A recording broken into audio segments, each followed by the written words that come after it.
Hi, welcome back to my channel. I apologize for the slight darkness on the floor. I have the front door open and it's currently raining here in LA. We need it, so I won't complain, but hopefully you can see my planners. This is the standard size limited edition Traveler's Diner edition. It's so pretty, it's so soft. I've been using this for my food journal. When my husband and I go out to eat, he's been really busy with work, so we haven't gone out much to eat. And then I started a garden plant journal, which is what I want to share with you today. The stickers are from Happy Planner. And so I do have a garden out back. I am in Southern California. My zone is either 10A or 10B, depending on whatever the almanac decides to tell me. So I am hoping this year to have a better garden out back. And so I want to keep track of it. And I like the Traveler's Notebook because it's blank pages. And I can fill it in whenever I feel like I want to write something down. Before, I used to keep track of it in my cousin. I actually bought a cousin, I think a year or two ago, a blank cousin, because I thought, you know what, I'm going to keep notes in it every single day, because I'm always, I go outside with Bruce and check out the garden. And I noticed that I wasn't keeping up with it and that the cousin took up too much room with it, which is an A5 size planner. This is small enough that I can write as much as I want or as little as I want. And because it's blank, I can date it whenever I want. So I started it on March 1st when I found seeds. I think it's called San Marzano tomato seeds. I found at Walmart. It was for $2.17. So I sketched it out. This year I am hoping to make our own spaghetti sauce. My husband's been bugging me. He doesn't like fresh tomatoes, but he wants me to make tomato sauce, which I've never done before.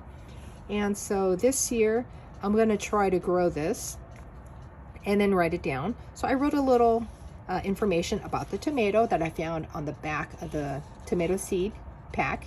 And then again, I drew the picture of it. I put down the weather. And then on Tuesday, so a couple of days ago, I found some potatoes that were sprouting, as you can see. And I decided to go ahead and plant them up. Now, I've done potatoes in our backyard. It's been fun. It's possible to get potatoes. And I've done it with store-bought potatoes. I didn't buy seed potatoes, which is what they recommend and suggest. I planted sprouted potatoes and haven't had any issues. So planted 6. I am growing it in a big bucket, and I'm going to see if I have any luck doing it this way. I do have some potatoes in the ground, but I'm trying it in the bucket and it's closer to the back door, but it does get some full sun. So, and again, it's been raining, it's been kind of cold, but I think it's going to work. I also planted store-bought garlic. They tell you to not do that either. They tell you to plant garlic that is bought right from a seed company. But I've had good luck sprouting and growing garlic that I've bought from the market that sprouted. And so I went ahead and sketched in a little sprouted garlic, and I also planted them in the ground in the backyard. And then I went ahead and planted, it's called Barry's Crazy Cherry. I made the mistake. So last year around this time, it wasn't raining. We had nice warm weather. And so I went ahead and started the seeds.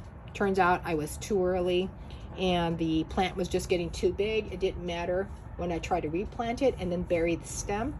It just wasn't happy being inside the house. So I took a chance and I went ahead and planted it outside, even though it's too cold at night for it. On the 7th, so again, a couple days ago, and so far so good. And again, I had nothing to lose. I am gonna try and start some more in a couple of days so that I can grow this. This is the great, if you like cherry tomatoes, I recommend this. Barry's Crazy Cherry. So again, I wrote a little bit more about what I've done on the 7th. So I started mango and avocado seeds. I know that when you plant seeds from fruit, you may not get the exact fruit, but I'm growing it for fun as an experiment for myself, just to see if it will. My mango seeds and my avocado seeds are growing fine out back. So I am going to enjoy watching them grow. Over here is a picture of my mom's cymbidium. When my parents sold their house a year or two ago, I think it's been a year now, I got most of my mom's houseplants that she kept outside, and one of them was her cymbidiums, and it's currently in bloom.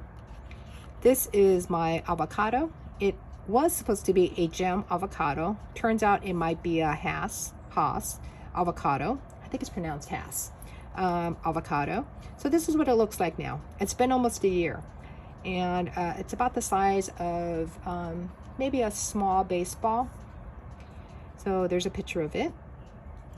This is my variegated pink Eureka lemon. There are 2 right now still on the tree. I've been growing this in a container, so I thought I'd take a picture of it. This is talking about planting seeds. My mom, this is where I probably got it from, is my mom. She likes to plant seeds also from fruit. And this is, I found buds on a, I think it's pronounced pomelo, P-O-M-E-L-O. I think that's how you spell it. The big citrus, those big ones. But I found buds on it. So I decided to take a picture. Again, I'm a little worried because it's still cold outside. So hopefully when the buds finally open and the bees come, that it'll be a little bit warmer. But it's possible to get fruit, to get buds off of a seed grown plant. And I think in this particular case, I think this tree is maybe 3 or 4 years old. This is a Rhaphidophia Hayai, H-A-Y-I, is a shingling plant. This is one that I bought at Walmart for about $10. It didn't come in a pretty pot, just a plain little 4-inch pot. And so I took it off the little piece of wood that it had, and I put it on a taller one and then tied it back on. And so this is what it looks like now. And it's kind of hard to tell in the photo, but there are a bunch of new growth on the plant. So I wanted to take a picture and put it in here. And then down here is my red Maranta. I actually bought that one at Lowe's. It was an itty bitty plant. I wanted the pot that it was in, but at Lowe's on clearance, you have to have the pot, the plant and the pot. You can't just buy the pot. And so he was like the little bonus plant since I wanted the pot.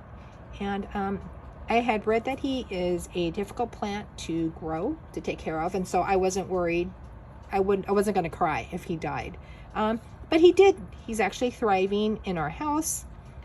The leaves aren't as big as the original one, but he's thriving. As you can see, he's a really nice sized plant now. And I don't do anything special. I just water it when the pot is starting to feel light. And yeah, kind of sits in the middle of the room, gets morning sun through the front door. So our front door is that way, and it's east facing. So if it was a sunny day, as the sun's going up, it would get that sunlight through the front windows. So this is a quick look of my garden plant journal, my house plant journal. I haven't decided if I'm going to keep it in my Diner's standard size notebook. And I think I've said before that I'm keeping track of our food adventures with my husband. And then this is the stamp for the train. I also have that, but I'm using that traveler's notebook as my wallet. So if you liked the video, give it a thumbs up.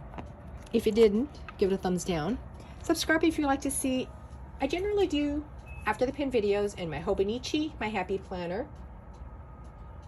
Yeah, and then occasionally my traveler's notebook.